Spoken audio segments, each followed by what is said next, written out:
3500 metres के altitude पर केदारनाथ मंदिर है। आज भी वो जगह भौगोलिक रूप से इतनी दुर्गम है कि लोगों को कई कई किलोमीटर पैदल चलकर या हेलीकॉप्टर से जाना पड़ता है। वो स्थान आज भी किसी कंस्ट्रक्शन के लिए बहुत चैलेंजिंग है। साल के ज्यादातर समय बर्फबारी की वजह से वहां काम होना पाना असंभव है।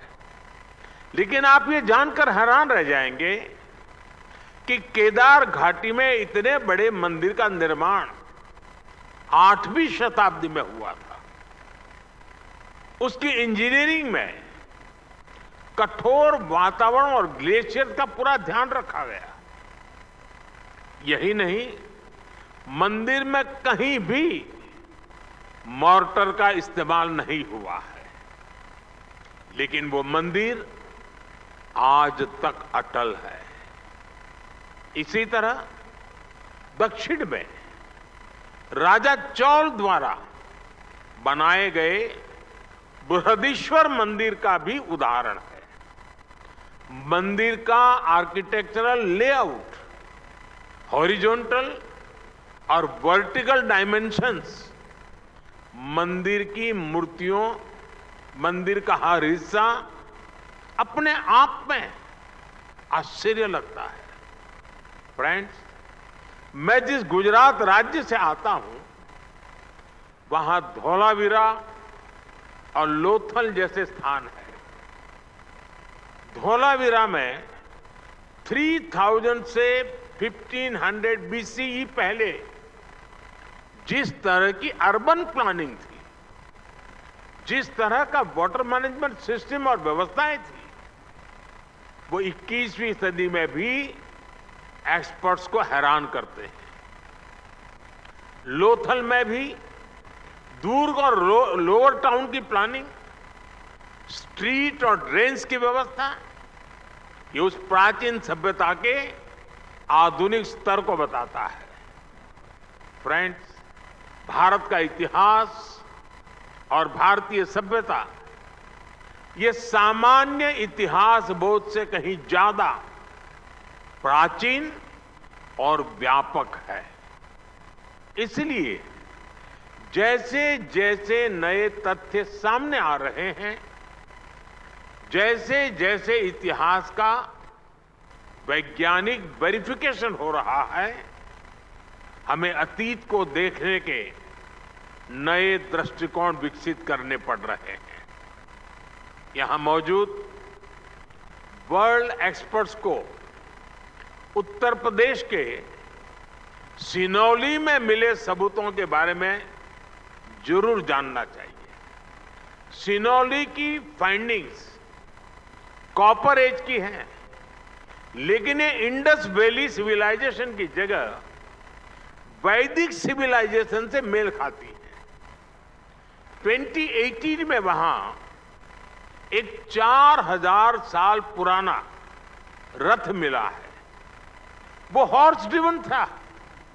ये शोध, इन नए तथ्य बताते हैं कि भारत को जानने के लिए अवधारणाओं से मुक्त नई सोच की जरूरत है। मैं आप सभी से आह्वान करता हूं, नए तथ्यों में, उसके आलोक में इतिहास की जो नई समझ विकसित हो रही है, आप उसका हिस्सा बने, उसे आगे बढ़ाएं। फ्रेंड्स, हेरिटेज केवल हिस्ट्री नहीं, बल्कि ह्यूमैनिटी की एक साझी चेतना है। हम दुनिया में कहीं भी किसी भी हेरिटेज को देखते हैं तो हमारा मन वर्तमान के जियो पॉलिटिकल फैक्टर से ऊपर उठ जाता है। हमें हेरिटेज के इस पोटेंशियल को विश्व की बेहतरी के लिए प्रयोग करना है। हमें अपनी विरासतों के जरिए दिलों को जोड़ना है, और आज 46th world heritage committee meeting के माध्यम से भारत का पूरे विश्व को यही आह्वान है, आइए हम सब जुड़े एक दूसरे की विरासत को आगे बढ़ाने के लिए। आइए हम सब जुड़े मानव कल्याण की भावना के विस्तार के लिए। आइए हम सब जुड़े अपनी हेरिटेज को संरक्षित करते हुए टूरिज्म बढ़ाने के लिए, ज्यादा से ज्यादा रोजगार के मौके बनाने के लिए। फ्रेंड्स, दुनिया ने वो दौर भी देखा है जब विकास की दौड़ में विरासत को नजरअंदाज किया जाने लगा था, लेकिन आज का युग कहीं ज्यादा जागरूक है। भारत का तो विजन है विकास भी विरासत भी। बीते 10 वर्षों में भारत ने एक और आधुनिक विकास के नए आयाम छुए हैं, वहीं विरासत पर गर्व का संकल्प भी लिया है। हमने विरासत के संरक्षण के लिए अभूतपूर्व कदम उठाए हैं। काशी में विश्वनाथ कॉरिडोर हो, अयोध्या में राम मंदिर का निर्माण हो, प्राचीन नालंदा विश्वविद्यालय का आधुनिक कैंपस बनाना हो, देश के कोने कोने में ऐसे अनेकों काम हो रहे हैं। विरासत को लेकर भारत के इस संकल्प में पूरी मानवता की सेवा का भाव जुड़ा है। भारत की संस्कृति स्वयं की नहीं, वयम की बात करती है। भारत की भावना है नॉट मी, रादर यस।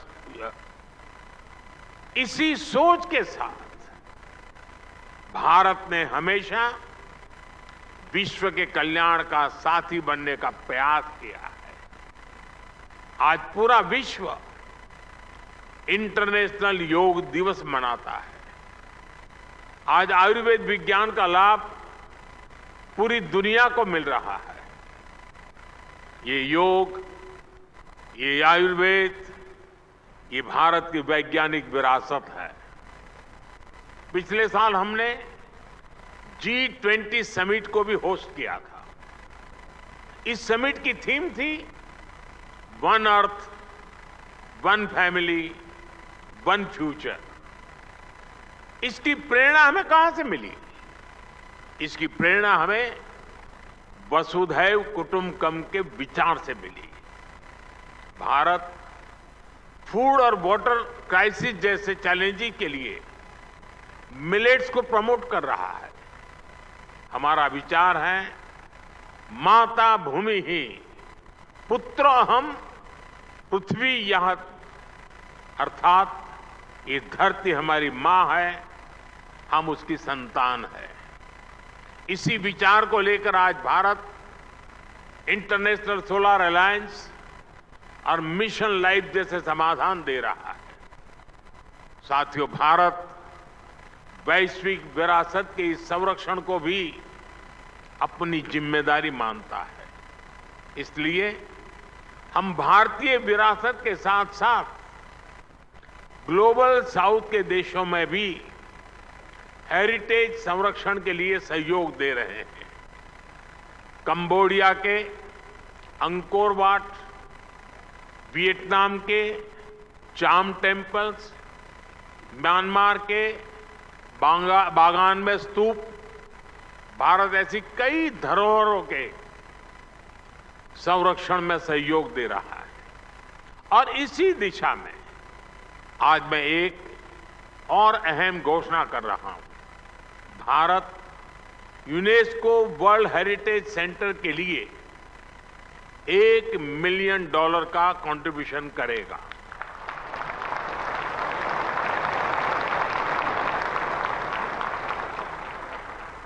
ये grant capacity building, technical assistance और वर्ल्ड हेरिटेज साइट्स के कंजर्वेशन में प्रयोग होगी। विशेष रूप से ये पैसा ग्लोबल साउथ के देशों को काम आएगा। भारत में युवा प्रोफेशनल्स के लिए वर्ल्ड हेरिटेज मैनेजमेंट में सर्टिफिकेट प्रोग्राम भी शुरू हो गया है। मुझे विश्वास है कल्चरल और क्रिएटिव इंडस्ट्री ग्लोबल ग्रोथ में बड़ा फैक्टर बनेगी। साथियों, आखिरी में मैं विदेश से आए सभी मेहमानों से एक और अनुरोध करूंगा।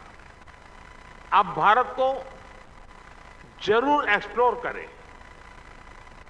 हमने आपकी सुविधा के लिए आइकॉनिक हेरिटेज साइट के लिए टूर सीरीज भी शुरू की है। मुझे विश्वास है ये अनुभव आपकी इस यात्रा को यादगार बनाएंगे। आप सभी को एक बार फिर वर्ल्ड हेरिटेज कमेटी मीटिंग के लिए अनेक अनेक शुभकामनाएं। बहुत बहुत धन्यवाद। नमस्ते।